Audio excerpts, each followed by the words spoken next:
မြင်တဲ့အတိုင်းပဲဗျာ HP laptop တွေဒီလိုတပုံရောက်ပါတယ်ဗျာကျွန်တော်အမျိုးတွေအကြိုက် HP laptop ထဲမှာ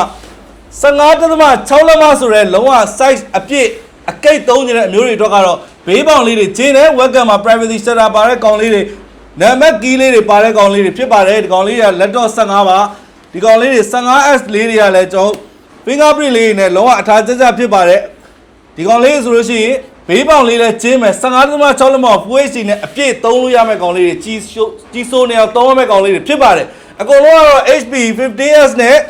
HP laptop 15ဆိုတဲ့ model တွေဖြစ်ပါတယ်ဈေးနှုန်းလေးတွေကျွန်တော်15သိန်းဝန်းကျင်ကနေပြီးတော့19သိန်းကျော်ထိပါတယ်ဖြစ်တဲ့အတွက်ကြောင့်မလို့ကျွန်တော် detail လေးတွေပြန်ရိုက်ပို့ပေးပါမယ်လုံးဝ HP logo မပြောင်းသေးဘူးเนาะ logo အဝိုင်းနေပါပဲဗျလုံးလေးတော်တော်တက်ပါတယ်အကြောင်းလေးတွေကတော့ဆေးပါးလေးတွေပါတယ်ဒီကောင်လေးဆိုလို့ရှိရင်လည်းလုံးဝ gray လေးတွေပေါ့ဗျာအကြောင်းလေးတွေလည်းမိုက်ပါတယ်အလုံးလေးတွေလည်းတက်ပါတယ်ဈေးနှုန်းလေးတွေကတော့15သိန်းဝန်းကျင်ကနေပြီးတော့ကျွန်တော်19သိန်းဝန်းကျင်ထိရှိပါတယ်ပေါ့ဗျာဒီကောင်လေးဆိုတော်တော်တန်လဲတန်တယ်မိုက်လဲမိုက်တဲ့အနေအထားလေးတွေဖြစ်ပါတယ်ပေါ့ပေါ့ပပဗျာလုံးဝ slim လေးတွေပါအဲ့တော့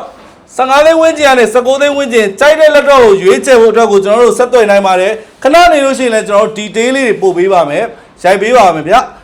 တော့ဒီလောက်ပါပဲ HP လိုချင်တဲ့ကြိုက်ရဆိုရင်တော့ဟယ်လိုလုပ်ပေးပါကျေးဇူးပါဗျာ